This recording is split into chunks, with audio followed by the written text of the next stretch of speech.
إن الحمد لله نحمده ونستعينه ونستغفره ونعوذ بالله من شرور أنفسنا ومن سيئات أعمالنا من يهده الله فلا مضل له ومن يضلل فلا هادي له وأشهد أن لا إله إلا الله وحده لا شريك له وأشهد أن محمدًا عبده ورسوله أما بعد فإن خير الكلام كلام الله وخير الهدي هدي محمد صلى الله عليه وآله وسلم وشر الأمور محدثاتها وكل محدثة بدعة وكل بدعة ضلالة وكل ضلالة في النار. خۆشەویستان، خوای گەورە ناز و نیعمەتی بەسەر ئێمەدا زۆر ڕژاندووە. هەموو ناز و نیعمەتەکان لەلایەنی خوای پەروەردگارەوەیە. وەک خۆی دەفەرمێ وەما بیکم من نیعمەتین فەمین الله. هەرچی ناز و نیعمەتێک هەیە بەسەر ئێوەوە هەمووی لەلایەنی خوای پەروەردگارەوەیە. فەزڵ و کەرەم و ڕەحمی خوایە. بەڵام ئەو نیعمەتانەی کە هەمانە ئەگەر زیادە ڕەوی تێدا بکەین بەڕاستی خراپە. خواردن نیعمەتە، بەڵام ئەگەر زیادە ڕەوی تیا بکرێ دەبێتە نەخۆشی بۆ گیانت، دەبێتە دەرد بۆ گیانت. یەکێک لە نیعمەتەکانی خوا کە ئەمڕۆ هەیە بۆ زۆر کەس نیعمەتی خوایە، بۆ سەر زۆر کەسیش بەڵایە، بریتیە لە مۆبایل. مۆبایل بەڕاستی فکر و هۆشی ئێمەی بردووە، فکر و هۆشی خێزان و منداڵی ئێمەی بردووە. چونکە هەموو دڵمان، هەموو فکر و هۆشمان تەنها لای مۆبایلە. زۆر بەمان بەداخەوە تەماشا دەکەی زۆربەی تەمەنمان لە مۆبایل بەکارهێناندا سەرفمان کرد. بەڵام خۆشبەختی بۆ ئەو کەسەی کە ئەو مۆبایلەی بەکارهێناوە بۆ عیبادەت و چاکە و خواپەرستی کە ئەوەش زۆر کەمە. قوربەسەری و نەکبەتی و دۆڕاوی بۆ ئەو کەسەیە کە ئەو مۆبایلە بۆ خراپەکاری بەکاردەهێنێ. تەماشا دەکەی کاتمان نەماوە بۆ عیبادەتی خوا، هەتا سەعات 12 شەو، 1 شەو، 2 شەو خەریکی مۆبایلین، مەجای دوور کات نوێژمان نییە. باشە شەو نوێژ دوای عیشا دەست پێکە، بەبێ شەو نوێژ دەخەوین. خوای گەورە دەفەرمێ ولا تكونوا كالذين نسوا الله فأنساهم أنفسهم. ئیمانداران نەکەن وەک ئەو کەسانە بن کە خۆیان لەبیر چووە. ئەی خوای گەورە چیان لێ دەکات؟ ئەوەی خوای لەبیر بچێ تەماشاکەی خوای گەورە فەرمێ وای لێ ئەکەم خۆی لەبیر بچێتەوە، نەفسی خۆی لەبیر بچێتەوە، نەزانێ بۆچی دروست کراوە، بۆچی ئەژی، بۆچی هاتۆتە ئەم ژیانە. زۆر بەمان واین فکر و هۆشمان نەماوە. وەڵڵاهی هەموومان ئالوودەی مۆبایل بووینە، مەگەر کەسانێکمان خوا ڕەحمی لێ کردوێ. مەبەستم کەسە بە تەمەنەکان نییە کە مۆبایلی مواسەفاتیان نیە و مێشکیان سافترە لە ئێمە. ئەوان لە ئێمە سافترن، ئەوان زۆر زۆر لە ئێمە سافترن، چونکە خۆیان بەم خەتەوە مەشغوڵ ناکەن. دوای عیشا بۆ خۆیان زۆربیان دەخەون، تەندروستن لە ئێمە باشترن، بەڵام ئێمە مێشکمان ماندووە و هیلاکە. بۆیە ئالوودە بووینە، کاتمان نییە بۆ قورئان خوێندن. قورئانەکە دی ڕەتیکە با ڤیدیۆی تر ببینم، فلیمەکە لەسەری ئەوەستێ، گۆرانەکە لەسەری ئەوەستێ، قورئانەکە ڕەتەکە. ئالوودە بووینە بە خراپەی مۆبایل، نەک بە چاکەوە. هەروەکو چۆن ئەو کەسەی کە مادە هۆشبەرەکان دەخوات، ئەو کەسەی مەشروب و عارەق دەخوات، ئەو کەسەی جگەرە دەخوا و نێرگەلە دەخوا، ئالوودە بۆ پێوە. ئێمەش وامان لێ هاتووە. یەکێک لەو شتانەی کە لەناو خەڵکە عیبە نییە، جگەری پێ دێڵێت جگەرەیەکم بەرێ، کابرا شەکاتە کابراڵێ خەتەکەم بۆڵکە، وەکو جگەرە خواردنەکە. ڕێک چۆن داوای جگەرەکە، ئاواش داوای خەتەکە. وایە ئەوان نییە؟ ئەوە ڕاستیەکە. ئێمە ئالوودە بووینە. ئەگەر سوێن بخوا یەک هەفتە، من ناڵێم ڕۆژێ، ئەو ڕۆژێک بێگومان هەر خراپە لای خەڵک، بەڵام یەک هەفتە یا یەک مانگێ خەت نەمێنێ، ئەنتەرنێت نەمێنێ، ماڵەکان زۆربەی ماڵەکان خۆشی و شادیتیان نامێنێت. پیا و بەرگەی قسەیکی ژنەکەی ناگرێ، ژن بەرگەی قسەی پیاوەکەی ناگرێ، مناڵ بەرگەی دایک و باوکی ناگرێ، خوشک بەرگەی برا ناگرێ، برا بەرگەی خوشک ناگرێ. هەمووی پێویستی بە دکتۆری دەرونێ، دکتۆر دەرونەکەی پێش هەمویان تێکەچێ. دڵنیا بنەوە. یعنی ئەمە ئالوودەبوونیە کە بە جۆرێک ئاگامان لە خۆمان نەماوە، نە خۆمان لە بیرماوە زۆر بەمان بە پێی پێویست کووە ئەمڕۆ چەند هەزار زیکری خوات کردووە، ئەم شەو چەندێک زیکری خوات کرد، چەند جوزە قورئانت خوێنا، ئەگەر نەتخوێنا بڵێت کەواتە خوام لەبیر کردووە. بەداخەوە ئالوودەبووینە، بەڵام چۆن ئالوودەبوونێک تەلاق زۆرە بێ، ئەگەر خەت نەمێنێ هەفتەیە 10 ڕۆژمانگێ، مشکیلە زۆرە بێ، ژن و پیا قسە بەیەکەوە ناکەن، مناڵ تووڕە ئەبێ. یعنی هەتا تۆ مناڵەکەت ئەگەر لە ماڵەوە هاراهاریک لەمە شتێکە پێتان ئەڵێم، ئەگەر لە ماڵەوە مناڵەکەت بە قسەی نەکردی پێویست ناکە قسەی پێ بڵێی، پێویست ناکە لی بدەی، بەس خەتەکەی لێ بکوژێنەوە، سامتە بێ تاو لە پێناوەی کە خەتەکەی بۆ هەڵکەیت و ئامادەی هەموو ماستاوێ بکە. وای لێ هاتەوە ڕاستیەکە کەس ئینکاری ناکات. گەورەکانیش ئالوودەبوونە بە هەمان شێوە. بەڕاستی ئەمە کارەساتێکی گەورەیە کە ئالوودەی مۆبایل بووینە بە جۆرێک ناتوانین بەبێ مۆبایل خۆشبەخت بین. مۆبایل ئەو مۆبایلێک کە پێمانە هەمومان پارچەیە پلاستیکە یا غەیری پلاستیکە، بەڵام بەعام پلاستیکە، نایلۆنە، نایلۆن، بەڵام سەیرەکەی ڕۆحی تیا نییە. ئەم مۆبایلی دەستی ئێمە ڕۆحی تیا نییە، ناجوڵێتەوە هەلە خۆیەوە، قووەت و هێزی نییە، تەهدید و هەڕەشەی نییە، خاوەن چەک نییە، خاوەن ئەتۆمی نییە، خاوەن تایارە و دەبابە نییە، بەڵام فکر و هۆش و بیری ئێمە دەجوڵێنێ بە دڵی خۆی. هەمومانی جوڵاندووە ئیلا مەگەر کەمێکمان خوا ڕەحمی لێ کردبێ کەم یا زۆر. قووەتی نییە بەڵام زاڵە بەسەرمانە، قووەت و هێزی نییە بەڵام ئێمە دەجوڵێنێ. لە خەوەکاڵەس هێشتا دەموچاوی نەشۆردووە سەیر مۆبایلەکەیەکە. بەڕاستی ئەمە کارەساتە، ئەگەر ئاوا بکەین بێگومان هەمومان زەرەرەکەین لە دنیا و لە قیامەتە. ئەگەر پێشەوەی دەموچاو بشۆری گوێ لە قورئانەگری یا ڕەبی دەستە خۆش بێ، بەس بەخوا دڵنیام بۆ ئەو نییە. گوێ لە وتارەگری دەست خۆش بێ، یەکسەر بزانم ئیخبار چییە. بەداخەوە تەماشا ئەکەی بەدەستمانەوەیە لە ژوور سەرماندای ئەنین زۆر بمان، بەڵام ناتوانین بەبێ مۆبایل دڵخۆش و بەختەوەر بین.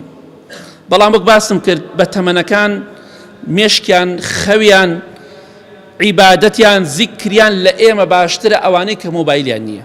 چکوانێ بە تەمەنیشەوە گەنجەکان ئالوودەبوونە، هەر خەریکی خەت و مۆبایل و نازانم چین، ئەوانە ناڵێم. ئەوانەی تر سافترن لە ئێمە، ڕۆژانە چەندەها تەسبیح زیکری خواکە، شەو نوێژانەیە لە خوا بەزیادوێ، فکری خۆتان تێک مەدەن، تازە ئێوە فێر نەبوونە خۆتان فێر مەکەن، باوەکو ئەو خەڵکەیتتان لێنەیە، با بەدبەخت نەبن. بەخوای گەورە ئەوەی 8 و 9 ئەخەوێ مام حاجی خەریکی مۆبایلی 12 ناخەوی، دڵنیا بەلەوە خەوت نامێنێ. بۆیە ئەوەی کە لەسەری بوویتە هەتا مردن لەسەری بڕۆ، زیکری خوا بکە. مۆبایلەکە بەدەستمانەوەی، بەڵام چەند جا دەڵێن سبحان الله، چەند جا دەڵێن الحەمد لله لا إله إلا الله الله أكبر. داکمەنە سبحان الله کەتێتە بەرچاومان، زیکرەکە تێتە بەرچاومان، دەمان نوقانەوە دەم ناگەن بڵێن سبحان الله بیر، هەر ناشی خوێنینەوە، بەس ئیخبار و شتەکانە خوێنینەوە، بەس سبحان الله کە و زیکرەکە چەند جا دێتە بەرچاومان نایخوێنینەوە. وتارێ دێتە بەردەممان، ناڵێ با گوێ لە وتارە بگرین. قورئانێکە 2 دقەیە 3 دقەیە نابێ گوێ لێ بگری، شێتە بی. جا بۆیسە شێت نین، زۆربمان تەواوین مۆبایل شێتمانی کردووە، با هەفتەی مۆبایل نەمێنێ و کاتت دەرەگوێ شێتین یا شێت نین، نیمچە شێتین، چونکە هەمووی تێکەچێ.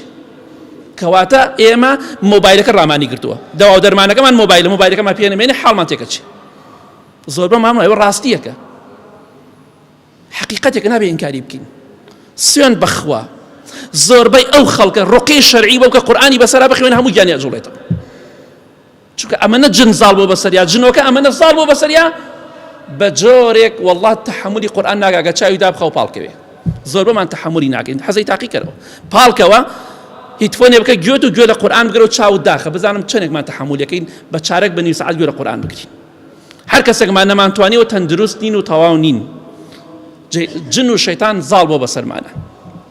بۆیە خۆشەویستی خوا صلی الله عليه وسلم لە حەدیثێکی صحیح بوخاری مسلمدا دەفەرمێ من فیتنە ئەبینم، فیتنە بەڵا بەسەر ماڵەکانتانە دەبارێ هەروەکو چۆن باران دەبارێت، کە باران واللهی ئەمڕۆیە باران چۆن دەبارێ، ئاوا فیتنە بەسەر ماڵ و مناڵمانە دەبارێت. ئەوە ڕاستیەکە ئینکاری ناکەین، ئەوە ئەمڕۆ بە چاوی خۆمان دەیبینی. بەڕاستی بەهۆی مۆبایلەوە غافڵ بووینە لە زیکری خوا، لە یادی خوا، لە عەذابی خوا، لە خۆشەویستی بۆ خوا، لە ترسان لە خوا، لە خۆ ئامادەکردن بۆ مردن و دوای مردن بێئاگا بووینە. هەر کەسێک لە ئێمە ئەو پەیجەی کە هەیەی، ئەو تیکتۆکەی، ئەو فەیسبووکەی کە هەیەی، ئەو ئەکاونتەی کە هەیەی بەڵگەیە لەسەر ئەوەی ئەو ئینسانە لە خوا ئەترسێ لە خوا ناترسێ، چەندێ لە خوا ئەترسێ و چەندێ خۆی بە مردن ئامادە کردووە، چەندێ خۆشەویستی ئەو دینە لە دڵیایەتی. قورئانێک لێدا دوایەوە گۆرانیەکە، دوایەوە فلیمێکە، ئەمە لە خوا ترسیە؟ ئابەم شێوەیە خۆمان ئامادە کردو بۆ دوای مردنمان.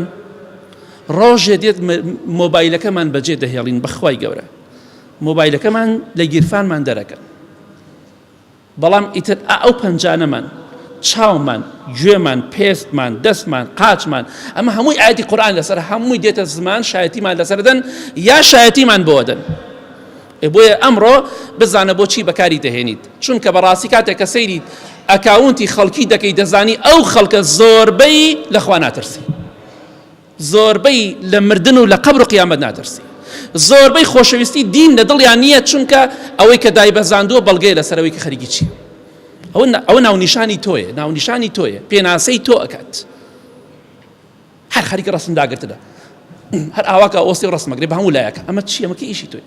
ئەخت برای بەڕێزم، خوشکی بەڕێزم، بەسە ڕایگرە، بەس ڕسم بڵاو کەرەوە، ئاخر ڕۆژێ چاوێکە لێ ئەدەن هاوارە لێ هەڵەسێنن، بەس ڕسمی ژیانی تایبەتی خۆت ئەڕۆیتە وڵاتێک سەفەرێکت کردو بۆ خەڵکی بزانێ. چی پێویستەکە خەڵکی بزانێ؟ بەسە دوای شەڵێ کاکە ژیانم ناخۆش بۆ کێشە مشکلە مێ، چۆن کێشە مشکلت نابێت؟ و هەموو ڕۆژێ ڕسم دابەزێنی، ڕۆژێ لەم وڵات و ڕۆژێ لەو دەریای ئەو دەریایە و ڕۆژێ لە ناو سیارێکی جوانە، ڕۆژێ لە فڵان شوێنە و دوای شەڵێ کێشە مشکلە مێ، دڵنیا بە کێشە مشکلەتە بێ حتا مردن، حتا لەسەر ئەم بەرنامەیە بی هەر بۆ خۆت ڕسم دابەزێنە، دڵنیا بە خۆشبەخت نابیت، چونکە هەزارە چاوپیسەی حەسوودیت پێبات.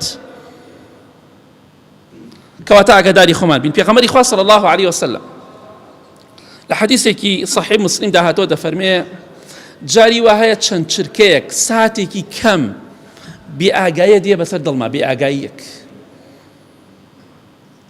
یەکسەر دەڵێم خوایان لێم خۆش بە 100 جار دەڵێم ئەستەغفیر الله، 100 جار. پێغەمبەری خوا صلی الله علیه وسلم تەنها چەند چرکەیەکی کەم لە خوا غافڵ بێ زیکری خوا نەکا، 100 جار دەڵێ ئەستەغفیر الله، خوای لێم خۆش بە، چونکە من کەمێک لە تۆ غافڵ بووم. ئێمە ئەبێت چەند ملیۆن جار بڵێن ئەستەغفیر الله، چونکە خوامان لەبیر چۆتەوە، چونکە ئەوە حاڵی زۆر بمانە، کا زیکری خوامان کردو، کێمان ئەم شەو 100 جار وتمان سبحان الله، کێمان ئەم شەو سورەتی تەبارەکمان خوێنا بۆی خوا لە عەزابی قەبر بمان پارێزێ، کێمان ئەمڕۆ سورەتی کەهفمان خوێنا بێتە ڕووناکیە بۆ دنیا و قیامەتمان، کێمان ئەمڕۆ 100 جار زیکری خوامان کرد، کێمان ئەمڕۆ 10 جار وردمان ئەستەغفیر الله، 10 جار. ئەو حاڵی ئێمەیە. پێغەمبەری خوا صلی الله علیه وسلم ئەگەر وای کردبی ئێمە ئەبێ زیاتر بکەین، ئێمە زیاتر ئەبێ خۆمان ماندووکەین، نایە بڵێن وەک ئەومان پێ ناکرێت، ڕاستەکە هێشتێ وەک ئەو پێ ناکرێت، بەڵام دەتوانی بڵێ ئەستەغفیر الله، بۆ ناتوانی؟ زمانت نییە، ئەی بۆ بە قسەکردن عیبت نییە، بۆ بە سەعات تەلەفۆنەکەی عیبت نییە، ناتوانی بەس چارێکی زیکری خوا بکەی. دڵەکانمان ڕق بووە. فويل للقاسية قلوبهم من ذكر الله. خواهي قرد فرمي ويل بو كسانه بك لذكر خوادا غافلن بآغان دليان رقبوا، ويلو تياچون بو كسانه بك كذكر خواناك.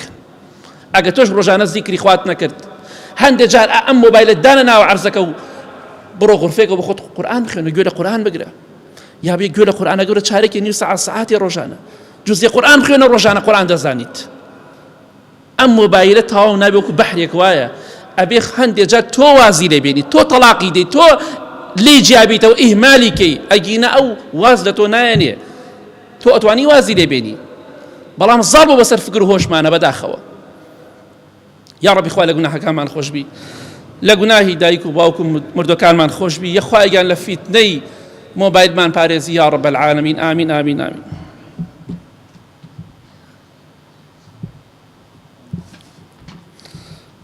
الحمد لله والصلاة والسلام على رسول الله وعلى آله وصحبه ومن والاه.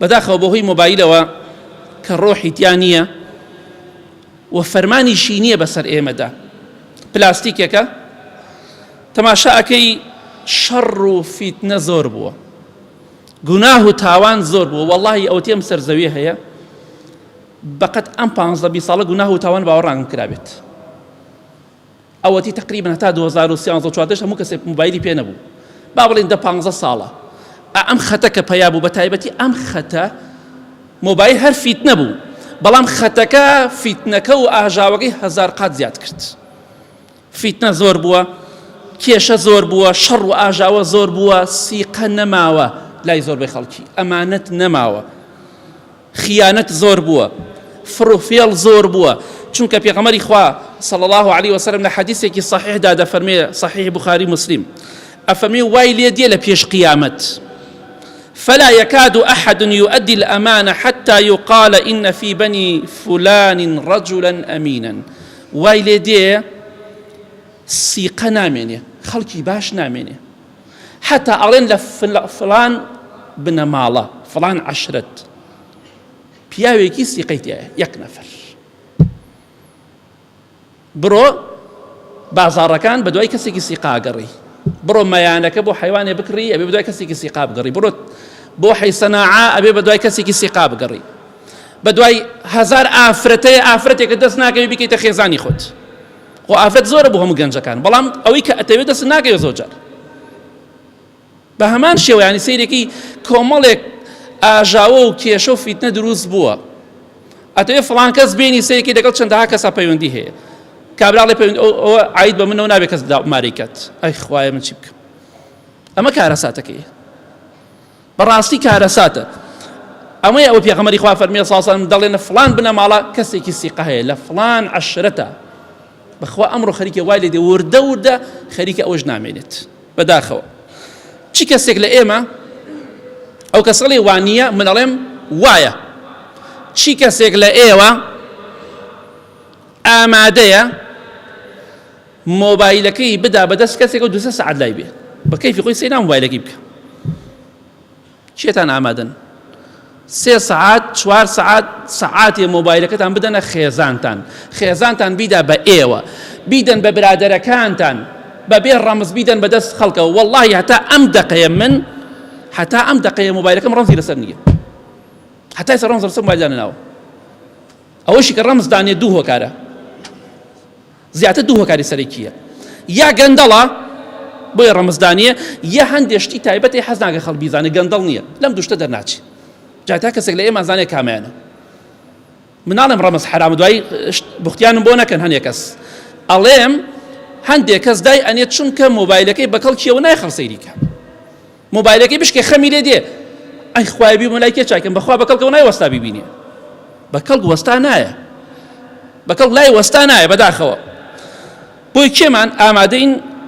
چەند دەقەیەک چەند سەعاتێک بیدەین بە کەسێک بە کەیفی خۆی بڵێ بۆ خۆت سەیریکە کاکە هەیە حەچی بەرنامە هەمووی ڕەمزی لەسەر داناوە واتساپە تەلیگرامە نازانم چی هەر هەمووی ڕەمزی لەسەرە بۆ لەبەرەوە ئیشی جوان نییە برو پەرێزی پاک نییە ئینا ئەمەی بۆچی ڕەمزێک داناوە معقولە هەموو شتێک ڕەمزی لەسەر بێ ئەوە ڕەسمەکەوتمان ڕەسمی تایە ئەی ئەمەکانتر بۆ خۆمکات ڕەسمی تایە دیارەشتی تایە بۆیە خەڵکی ئەمین کەم بۆتەوە هەر کەسێک وایە با بە خۆی دابچێتەوە بەداخەوە لە ماڵ و مۆبایلی پێ لە دوکانەکەی مۆبایلی تری پێ بەدزی ژنەکەی بەدزی پیاوەکەی مۆبایلی تریە لە شوێنەکەی شارێتەوە پیاوەکەی بێتەوە سیقە کەم بۆتەوە بەداخەوە ئەم مۆبایلی کە پێمانە لە ڕاستی داوەک باسمان کرد بێ ڕۆحە بێ زەرەر و زیانە خۆی لە ڕاستیە زەرەر و زیانی نییە ئەگەر ئێمە بە جوانی بەکاری بهێنین ئەتوانین وای لێ بکەین بۆ تاوان و خراپە بەکاری نەهێنین وا کارێکی وەها نەکەین فکر و هۆشمان بەس لای مۆبایل بێت هەیە خەریکی وتار بڵاوەکاتەوە قورئان بڵاوەکاتەوە بابەتی ئاینی ئەکەن و دەتە تەسی خۆش بێ وەکو کتابێک وای بۆ خۆ دەیخوێنیتەوە بەڵام زۆربەی خەڵکی بۆ بەکاری نایێنێ بۆ پێکەنین ئەڕاتە پشتا پێ ئەکەنێ سەیری فلانی فیلم هەنێ لەقتەوش دەکات هەر ینی شەرمەکەی زەلامی وا ئەبینی پیاوی وا ئەبینی پێەکەنیە لە هەندێک شتا هە لە خۆتەوە شەرمەکەی. حاشازی درۆ زۆر بووە، فلیم هەمووی درۆیە، هەمووی بریتێ لە درۆ. ئەوەی کە کەسێک حاجازی بێ شخصیت بێ، چونکە مۆبایل شخصیەتی زۆربەی خەڵکی نەهێڵاوە، ئەوەی خۆی نەکاتە مەزە، ئەوەی گوێن نەدا، ئەوەی خۆی حاشازی سوک نەکە خەڵکی گوێ لێ ناگرێ. بەداخەوە بۆ خراپە بەکاری دەهێنین. کێ گوێ لە پیاوی باش دەگرێ؟ کێ گوێ لە وتار دەگرێ؟ کێ گوێ لە قورئان دەگرێ؟ کەم. بەس ئەوانەی کە گاڵتە ئەکەن و فشکاتەکەن و کۆمەڵشت باسەکەن، ئەوانەی کە کچە مۆدێر و نازانم چین و ئەوانەی کە گوێ نەدەن تەماشا ئەکەی دەفڕن، لایکیان نەفڕێ، بینەریان نەفڕێ. بۆ لەبەرەوەی ئێمەش ئەشیامان بۆ ئەو کەسانە ئەبێ. زۆربەمان لەوانەوە نزیکین، حەزمان بەوانەیە نەک دیندارەکان. معقولە مامۆستایەک وتارێکەدا قورئان خوێنێ، قورئانە خوێنێ، هەزاری وەکەوانە بەقەت ئافرەتی خەڵک گوێ لێ نەگرتووە. ئەمە یعنی چی؟ ئەمە یعنی ئێمە کەسێک خراپین، ئێمە پێناسەی خۆمان کردووە کە ئێمە لەگەڵ ئەو کەسە خراپانین، ئێمە جمهوری ئەوانین نەک جمهوری وتار و قورئان. بەداخەوە بەڵام ئەوش بزانین مۆبایل نیعمەتێکە کارمانی ئاسان کردووە، ژیانمانی ئاسان کردووە، کەسابەت و ئیشمانی ئاسان کردووە، بەڵام لەولاشەوە بۆتە بەڵایەک بۆ زۆربەمان ئەوانەی کە بە خراپە بەکاری دەهێنن، بۆ خراپەکاری بەکاری دەهێنن. کامە چاکە کاکە کام بەرنامە چاکە زوو نامەکە ئەسڕێتەوە باوە داگرم بۆی نامەکان یەکسەر بسڕێتەوە، کەس نەیبینێ، بەڵام دڵنیا بەخوای بینێ. خوا هیچی لێ غافڵ نابێ. ئێمە لەخوا غافڵین، بەڵام خوا لە ئێمە غافڵ نییە، ئەوە دڵنیا بلەوە. آخر خاڵدەمەی باسی کەم بەهۆی مۆبایلەوە بەداخەوە زۆر کێشە و مەشاکی لە ناو عایلەکانە زۆر بووە، تەلاق زۆر بووە، ژن خیانەت لە پیاوەکەیەکە، پیاو خیانەت لە ژنەکەیەکە. تەماشا ئەکەی پیاوی هەیە، پیاو ئەم لەگەڵ یاوە خۆتە تەلاقدانە بامارەت کەم، باسی بەرنامەی ژیانیانەکەن. ئەو پیاوی هەیە لەوراوە باسی شوکردنەکە، باسی زەواجەکە. تۆ جارێ پیاوی ئەم بێوە ژنێک نییە، کچە عازەبێکیش نییە. کێشەکە ئاوەیە. ئەمجا دوایی کابرا پیاوەکەی ئەیبینێ لە ژنەکەی جیابێتەوە، ژنەکەی ئی پیاوەکە بینێ لە پیاوەکەی جیابێتەوە. لە ماڵەوە حەزی بە ژنەکەی خۆی نییە، چونکە لە دەرەوە لەگەڵ کەسی ترایە. حەزی بە پیاوەکەی نییە، چونکە کەسی تر خۆشەویستەکەی ئەوە نەداوە بە کەسێکی تر تاقەتی پیاوەکەی نەماوە، یا پیاوەکە تاقەتی ژنەکەی نەماوە.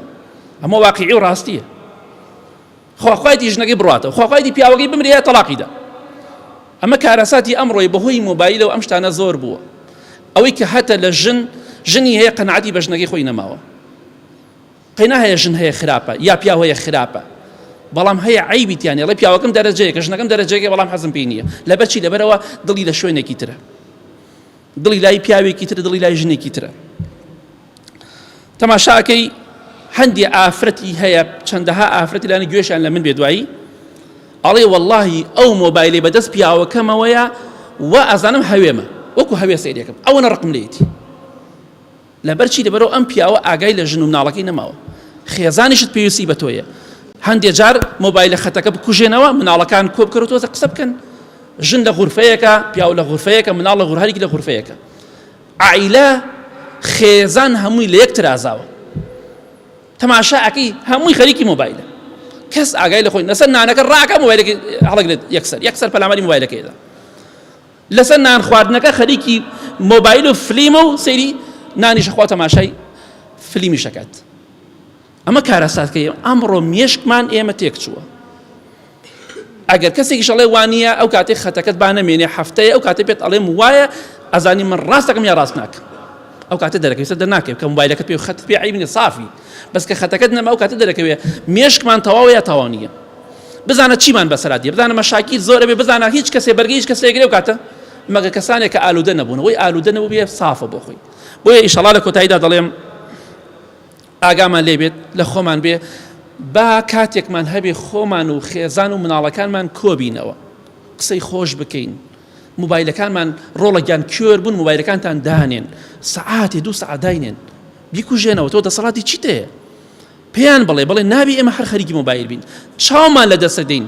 ئەگەر چاومان لە دەستدا هەموو دنیای ئێمە بێ قیمەتی نییە، ئەبێ تێیان گەێنی، مناڵەکان تێبگەینی. مناڵ هەمووی چاوی زەعیفە، لە 2 ساڵ و 3 ساڵ و خەریکی مۆبایل گشتی چکە باوکی ئالوودەی دایکی ئالوودەی بەراو خوشکانی ئالوودە نەبێت ئالوودە بێت معتاد دەبێت تەواو ئەو ئالوودەی حەب خواردنە ئەو جگەرە خواردن ئەو نێرگە لە خواردن ئەو حەب خواردن ئەمە کە تش مۆبایل بەداخەوە جا داواکەم لە خوای گەورە ئینشاڵڵا وامان لێ بکە ئاگامان لە خۆمان بێ و داواکارم لە ئێوەی بەڕێزیش ئالوودەبوونەکەتان کەمکەنەوە بە ئەوەندە ئالوودە نەبن چونکە بەخوای گەورە ئاوا بڕۆین مێشکمان هەمووی تێکەچێت با لە پیریا سەرمان لێدا کاتێککە پیرە بین ئەو کاتە هەستمەم ئەکەین مۆبایل چی پێمان کردو لە گەنجیا زۆر هەستی پێ ناکەی بەس لە پیریا هەستی چاک پێکی اللهم اغفر للمؤمنين والمؤمنات والمسلمين والمسلمات الأحياء منهم والأموات من أهل السنة والجمعة والجماعات يا ربي خوايا شیفای نەخۆشەکانمان بدەی بە تایبەتی ئەوانەی داوای دوعای خێریان کردووە خوایان لە گوناهی مردوەکانمان خۆشبی لە گوناهی دایک و باوکمان خۆشبی یا ربی خوای هێمنی و ئارامی وڵاتمان بپارێزی خوایان ئەو شەڕەی کە لە هەندێک وڵات هەیە خوای لە وڵاتی ئێمەی بەدوور کە یا رب العالمین خوایان ئەوەشی زڵم لە موسڵمانان دەکا و زڵم لە کەسی کافریش دەکا یا ربی خوای تۆڵی لێ بکەیتەوە یا ربی خوای لوتیان بشکێنی لوتی جوولەکەش بشکێنی یا رب العالمین لوتی ئەو کەسانش بشکێنی یارمەتی ئەوانە ئەدەن ئەو مناڵ و غژن و بێتاوانە نەدەکوژن خوایان بە گەورەی و دەسەڵاتی خۆت قدرەت و دەسەڵاتی خۆتمان پێشان بدەی لوتی ئەو جوولەکانە بشکێنی کە ئاوا موسڵمانان دەکوژن لە هەموو شوێنێ خوایان لە شەڕ و بەڵای ئەوانیش بە دوورمانگەی بمان پارێزی آمين آمين آمين وصلى الله على محمد وآله وصحبه أجمعين.